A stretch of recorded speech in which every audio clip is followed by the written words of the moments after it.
हुई। हम पढ़ रहे हैं उदासीनता वक्र और इसकी विशेषताएं हम अगली वीडियो में जानेंगे। आज हम जानेंगे उदासीनता मानचित्र और सीमांत प्रतिस्थापन की दर। इससे पहले हम उदासीनता सेट और उदासीनता वक्र इससे पहली वीडियो में हम देख चुके हैं, जान चुके हैं। अगर आपने वो वीडियो नहीं देखी है तो यहाँ लिंक मिल जाएगा आपको आई बटन में, आप वहां से जाके वीडियो को देख सकते हैं, या फिर लिंक जो है मैं डिस्क्रिप्शन में भी डाल दूंगा।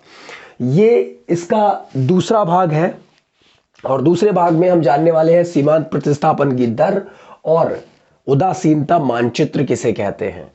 तो चलिए दोस्तों शुरू करते हैं आज की वीडियो। बने रहिए हमारे साथ। आज की वीडियो में आपको जानकारी मिलेगी सीमांत प्रतिस्थापन की दर किसे कहते हैं, इसको डायग्राम के जरिए से हम समझेंगे। देखिए दोस्तों, मैं लिख के इसलिए रखता हूँ, सब कुछ तैयार करके इसलिए रखता हूँ जिससे वीडियो लंबा ना हो और आप लोग भी बोर ना हो, आपको जल्दी से जल्दी कम समय में अच्छी नॉलेज मिल जाए। इसीलिए मैं सब कुछ लिख के रखता हूं ताकि सिर्फ एक्सप्लेन मैं आपको कर दूं।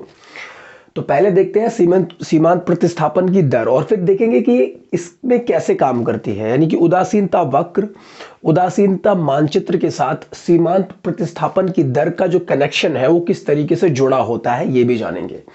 पहले देखते हैं सीमांत प्रतिस्थापन की दर क्या होती है। दो वस्तुओं में से किसी एक वस्तु की अतिरिक्त इकाई का उपभोग करने के लिए उपभोक्ता दूसरी वस्तु की जितनी इकाइयों का त्याग करता है उसे सीमांत प्रतिस्थापन की दर कहते हैं। देखिए, जब मैं दो वस्तुओं का उपभोग कर रहा हूं, ठीक है, दो वस्तुओं का मैं उपभोग अगर कर रहा हूं और मैं चाहता हूं कि उन दोनों में से किसी एक वस्तु की मात्रा को मैं बढ़ाना चाहता हूं, ठीक है, और मेरे पास आय जो है वो सीमित है, यानी कि मेरे पास जो पूंजी है वो तो सीमित है, जो कि होती ही है। अर्थशास्त्र में आपको सीमित पूंजी दी जाती है। आपकी आय सीमित है, दो वस्तुओं का आप प्रयोग कर रहे हैं, आपको एक की मात्रा बढ़ानी है तो डेफिनेटली आपको दूसरी वस्तु की मात्रा जो है उसको कम करना पड़ेगा ताकि आप अपनी आय को बैलेंस करके रख सके।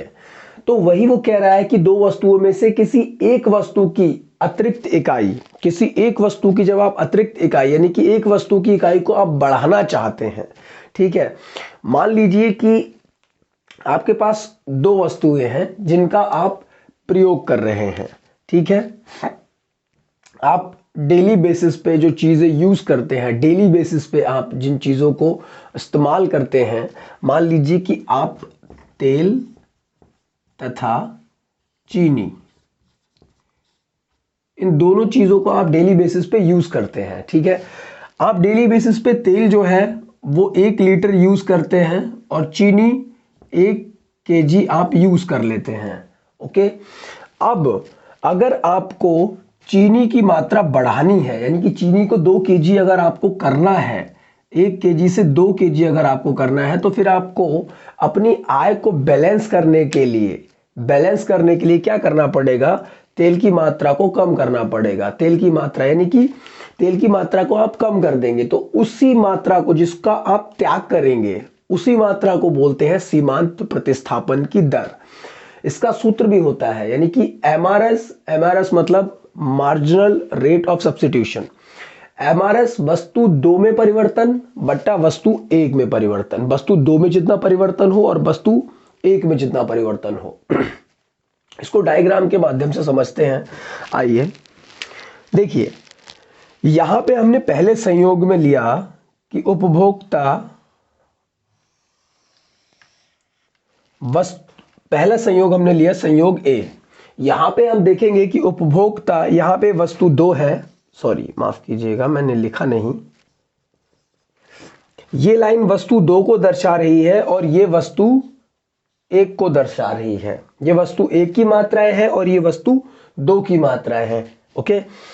अब पहले संयोग में उपभोक्ता ने वस्तु 2 की 18 इकाइयों का उपभोग किया है और वस्तु 1 की 3 इकाइयों का उपभोग किया है। अब उपभोक्ता जो है वो वस्तु 1 की मात्रा को बढ़ाना चाहता है, तो वो क्या करेगा, वस्तु 2 की मात्रा को कम करेगा।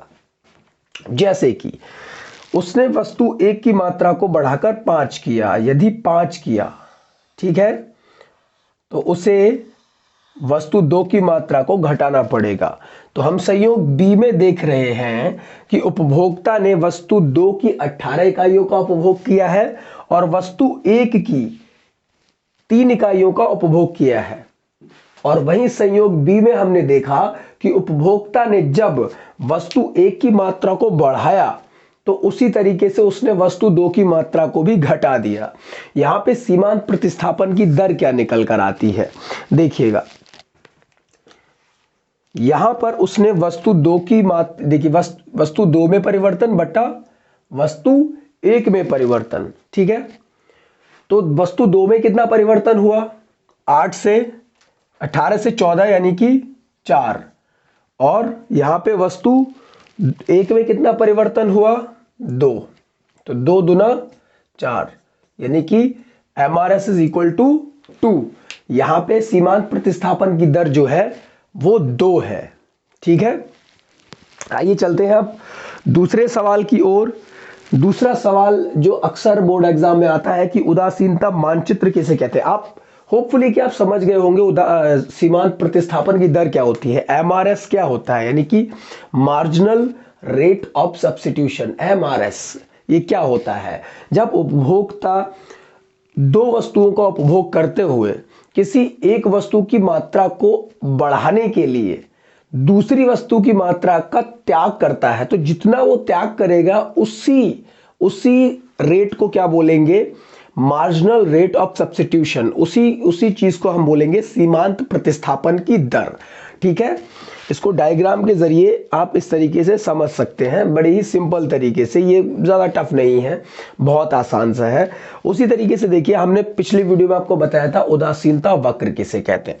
यहाँ पे हम जानेंगे कि उदासीनता मानचित्र किसे कहते हैं। उदासीनता वक्र तो एक चीज हो गई, लेकिन उदासीनता मानचित्र क्या हुआ, उससे ही मिलता जुलता एक कॉन्सेप्ट है। अलग अलग संतुष्टि स्तरों को बताने वाले अनेक उदासीनता वक्रों के समूह को उदासीनता मानचित्र कहते हैं। हमने उदासीनता वक्र बनाया था, पिछली वीडियो में आपको बताया था, उसी तरीके से बनता है उदासीनता मानचित्र। जब एक ही चित्र में हम बहुत सारे 3, 4, 5 उदासीनता वक्रों को प्रदर्शित कर देते हैं तो वो क्या बन जाता है, उदासीनता मानचित्र कहलाता है, ठीक है। इसकी दूसरी परिभाषा देखिए, जब एक ही चित्र में बहुत से उदासीनता वक्र एक साथ बनाए जाते हैं तो वह उदासीनता मानचित्र कहलाता है। सिंपल है।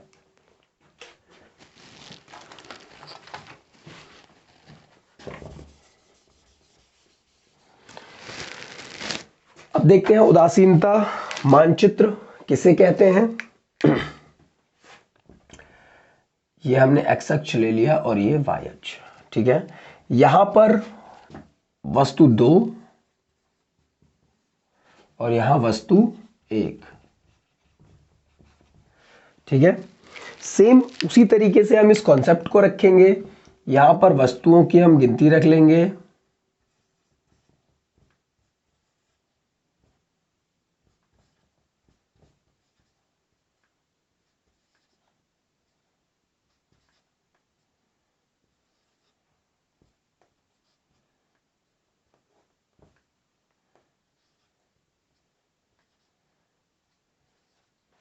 ठीक है।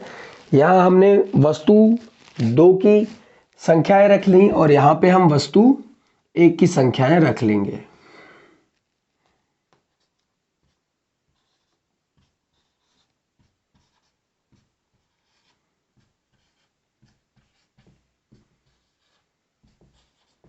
ठीक है।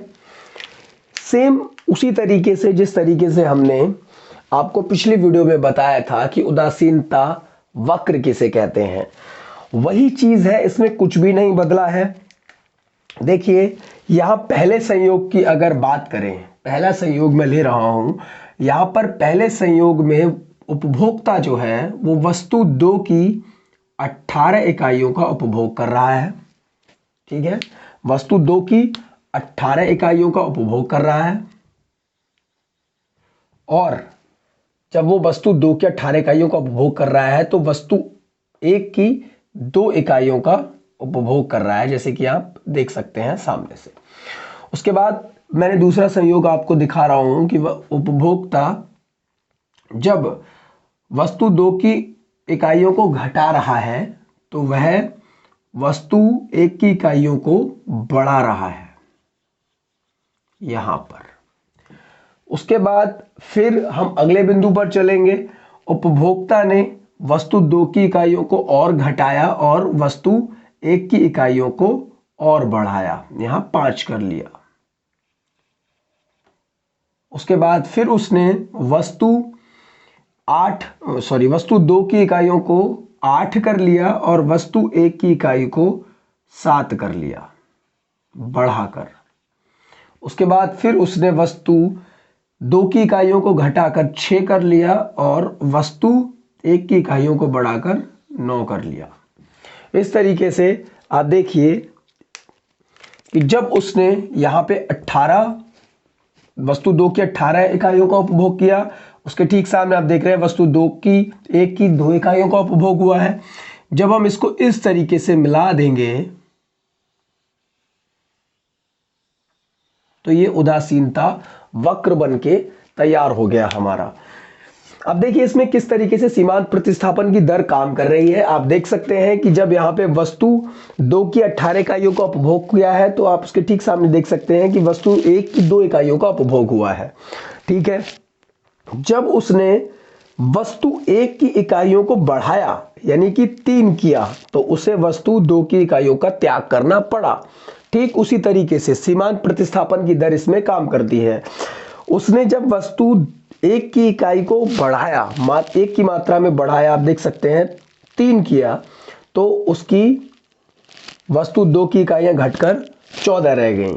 उसने फिर वस्तु 1 की इकाइयों को बढ़ाकर 6 किया तो उसकी वस्तु 2 की इकाइयां 10 रह गईं।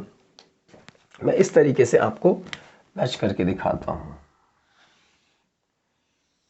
10 रह गई और फिर जब उसने यहां पे देखिए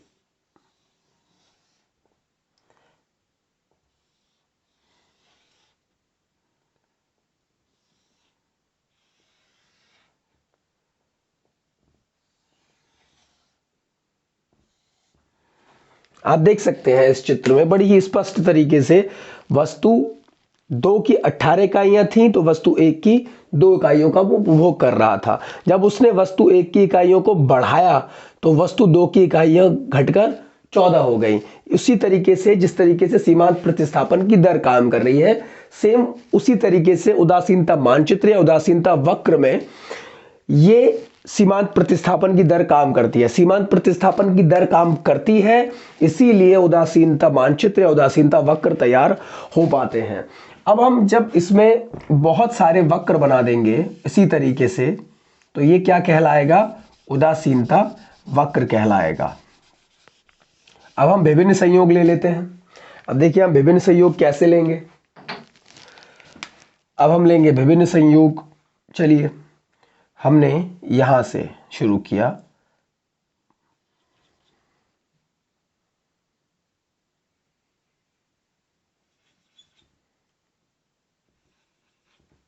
हमने देखा कि यहाँ पे उपभोक्ता वस्तु 2 की 12 इकाइयों का उपभोग कर रहा है और वस्तु 1 की 5 इकाइयों का उपभोग कर रहा है।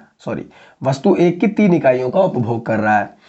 अब वस्तु 2 की 10 इकाइयों का उपभोग कर रहा है तो वस्तु 1 की 5 इकाइयों का उपभोग कर रहा है।